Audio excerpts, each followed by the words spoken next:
No change at all. Never, they're still paralyzed. They're still stuck. They're still angry. They're still full of lust. They're still bitter. They're still full of gossip. It's not working. They're no easier to live with, which raises this question that nobody wants to ask that person who is always there but never changes. Nobody wants to ask the question, do you really want to be healed? I mean, I see you coming to the pool all the time. You're coming for prayer every Sunday.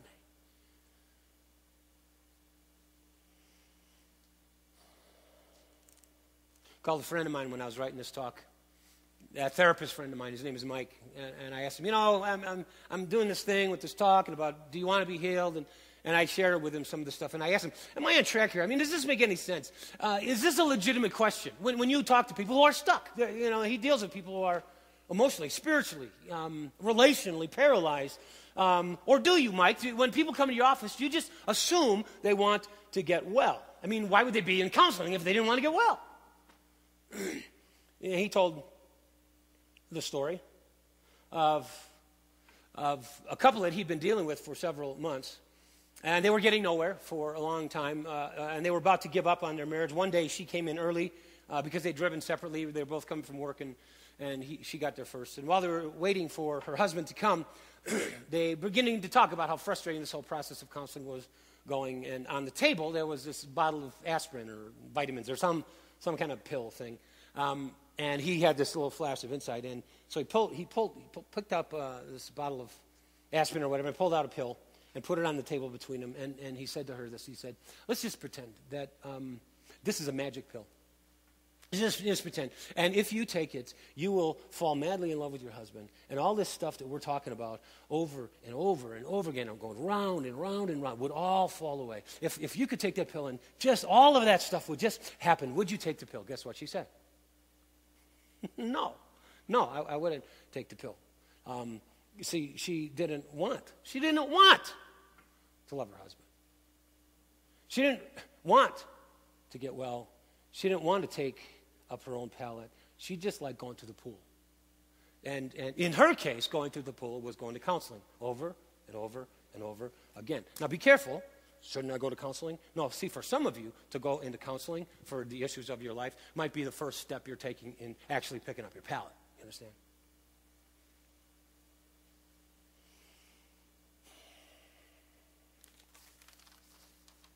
Next question. If it's true that some people don't really want to get well, even though it looks like they do because they're always hanging around the pool, why? Why? Is there some sort of benefit to staying sick, paralyzed? Emotionally, spiritually, whatever. Is there a payoff? Because on the surface, it seems absurd that anyone would want to stay sick. Doesn't it seem absurd? Maybe not. Turns out, if you think about it a little bit, and you may be way ahead of me on this, there's a lot of benefits to staying sick. I've already touched on a few. Number one, you don't have to carry your own pallet.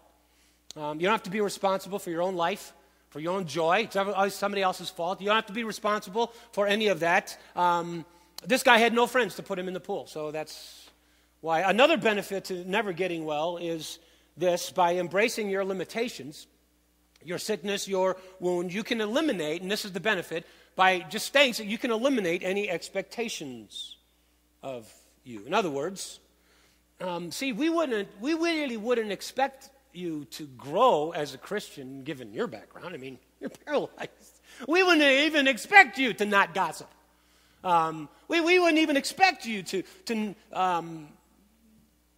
not be angry and rageful because you had it rough. We would never expect you to control yourself sexually or abstain from drugs or not drink too much because, you were neglected. I wouldn't expect you to grow, to actually become a different kind of person. I mean, what do you mean? Turns out there's some real benefits to staying sick. No one expects anything of you, especially you. In fact, you'd be highly offended if anybody talked to you the way Jesus is doing right here. You get really mad. In fact, some of you may be mad right now when he says, get up, take up your own pallet. Another obvious benefit is that you get some attention. This is kind of a weird one, I think, but it's true, especially in a community. This is hard especially in a community that cares for paralyzed people, you can really play that. I know this is so mean, isn't it?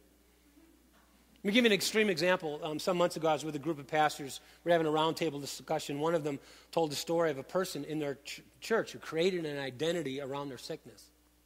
It was a heart-wrenching story, and they all believed it. And I would too, and so would you, of abuse, ritualistic, satanic, sexual abuse. Several diseases were reported over the course of years, including cancer. And she manifested numbers of things that made it look like that, shaving her head and that kind of thing. The problem is, at the end of the day, and it really was a bizarre way it even became known, that none of it was true. She wasn't sick. She wasn't spiritually or sexually abused or ritualistically abused, which makes it even more horrible for people who are. So let's ask her, do you really want to be well? No. Because her sickness, her paralysis, got her attention and money and support and a place to live. By the way, to her credit, when this whole thing got exposed, she didn't do what people normally do when this kind of thing gets exposed. She didn't disappear. She stayed, and she picked up her cot. She picked up her cot. She repented, and she moved into a profound kind of healing. One other example of a benefit, a little less obvious, but just as damaging, is what my psychologist friend calls the law of homeostasis, which is this: that people will often hold on to what is familiar rather than choosing what is better. Let me say that again. People will often, in sick systems where they're sick and it's better to stay sick. They do it because it's easier for them to hold on to what is familiar, even if what is familiar is damaging and hurtful, than to choose what is better. So if what is familiar to you is hurtful, damaging, and depleting, sick, you might complain about it, but you won't change it. You won't do anything about it. And so the question comes, do you really want to get well? Instinctively, reflexively, we say, yes. But often what we want is a magic wand, a stirring of the waters, some hocus pocus to make it just go poof. But sometimes what Jesus is saying to his people is, no.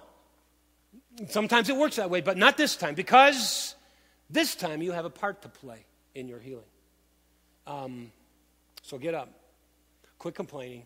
Quit blaming. Pick up your own cot. Take responsibility for your own stuff, your own sin, and begin to walk. And when you do, this is one of those cases where when he began to rise, then the power came. Then the power came. And the miracle happened, and the healing came. To this guy's credit, he did what Jesus told him to do. And when he did, he was healed miraculously, supernaturally, which is often how it happens. Let me close with a question, and it'll set us up for the last session. In what ways is this guy's story your story? In what ways might you and I be sitting by the pool waiting for a magic wand to fix this or fix that or fix them, when what God is saying is, you know what, it's time to get up. It's time to take responsibility. And then to ask yourself, what might get up look like to me? What might that look like to me? Final question, do you really want to get well? Really? Maybe the first place of healing we need is that God would heal our wanter. That God would heal our desire to take up our bed and walk. To move into the kinds of process that's necessary for us to come alive and begin to move again.